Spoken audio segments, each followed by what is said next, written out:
Hello, everybody. In this video, I'm asking, should King Charles III abdicate? I'm George from Ireland. So His Britannic Majesty, he succeeded to the throne on the 8th of September 2022. So my goodness, it's not very long ago, sort of 3.5 years ago, not quite. So we all know that his younger brother is Andrew Mountbatten Windsor, formerly Prince Andrew, and indeed the Duke of York, who renounced all his titles in October last year, supposedly under pressure from his elder brother.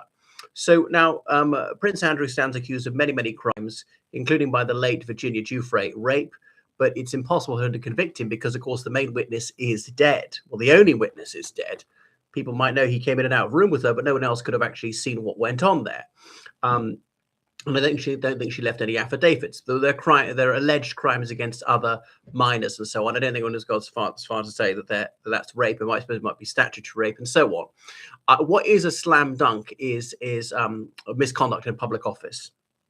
When he held a public office as the United Kingdom's trade and investment representative, jetting around the world on taxpayers' expense, when he deliberately undermined government policy for his own emolument, and he leaked highly confidential documents to Jeffrey Epstein and others for his own enrichment. It was insider trading. So there he was abusing his public position for private gain. And there are multiple examples of that. As one conservative MP, a monarchist himself said that Andrew's behavior was not on the line of legality. It was a million miles over it.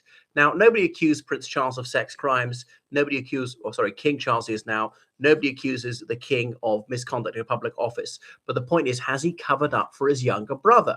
People might have been aware of these allegations for years. Charles must have been aware of these allegations of years and things like that. So it's a difficult family situation for Charles III. For His Gracious Majesty realized that blood is thicker than water.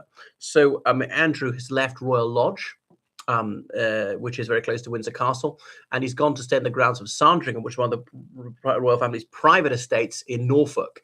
As even if the monarchy were abolished, they would still own Sandringham, where they spend every Christmas. He didn't go there at Christmas. They had to stay in Royal Lodge a bit longer because they thought it would be really inapposite for him to be there at Christmas. So provide him with free housing. Now, you might think that's terrible. But on the other hand, Andrew had a watertight lease over that Royal Lodge, went on beyond his 100th birthday. There's no way to get him out. The only way to get out is voluntarily by offering him something alluring. If you leave of your own free will, we'll give you free housing elsewhere. And Andrew eventually took the deal. But you see, Andrew doesn't have any regard for the good name of his family. When there's a talk about would he go to somewhere like the United Arab Emirates, somewhere that doesn't have an extradition treaty with the United States, live out the rest of his life there, so it's not the UK's problem or something like that. Andrew, will he speak to the FBI? And they've been requesting for years and years him to do so, and he's refused to do so. Charles ordered him to, but then that doesn't actually have any force of law if his elder brother orders him to, even though he is the king. Does he try and pressurize him? We don't know. And so the living costs are borne by the king, so we believe. We don't actually know that could be true. The opacity of Andrew's finances is also problematic. So some people think that some of the money is going, that Charles has given the money to his younger brother and so on. So did he cover up the allegations? Was he aware of this? Should he have taken firmer action?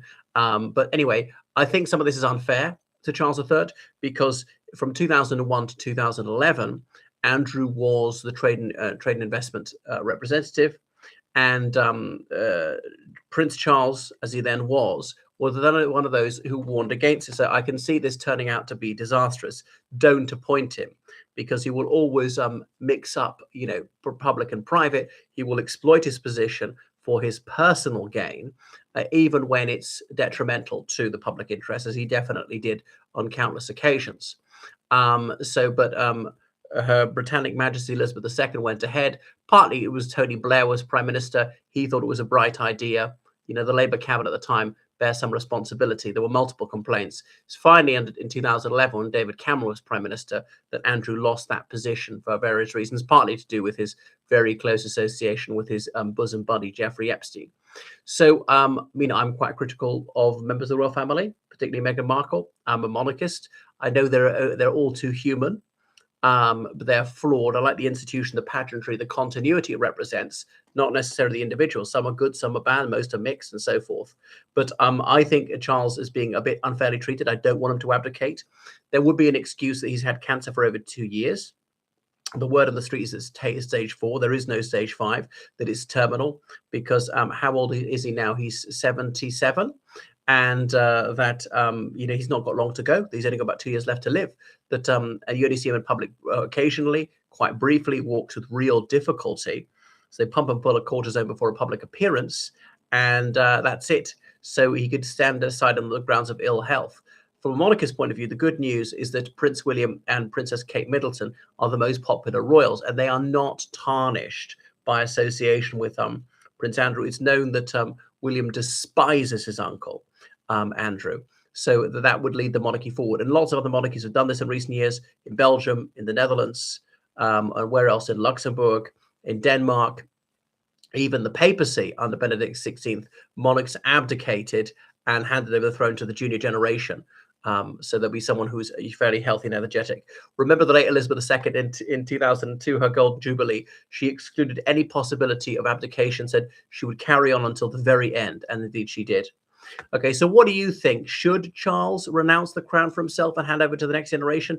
I know those are against the monarchy on principle, but has Charles III done something wrong regarding his brother? Could he do more? Yeah, considering, it's not an absolute monarchy. He's not a dictator. So if Andrew's going to disobey him, well, he can do that and just get away with it. Should he have blown the whistle at an earlier stage? All right. Thanks very much for watching my channel. Make sure you subscribe on Patreon, donate to PayPal, georgecallan790@gmail.com. Goodbye.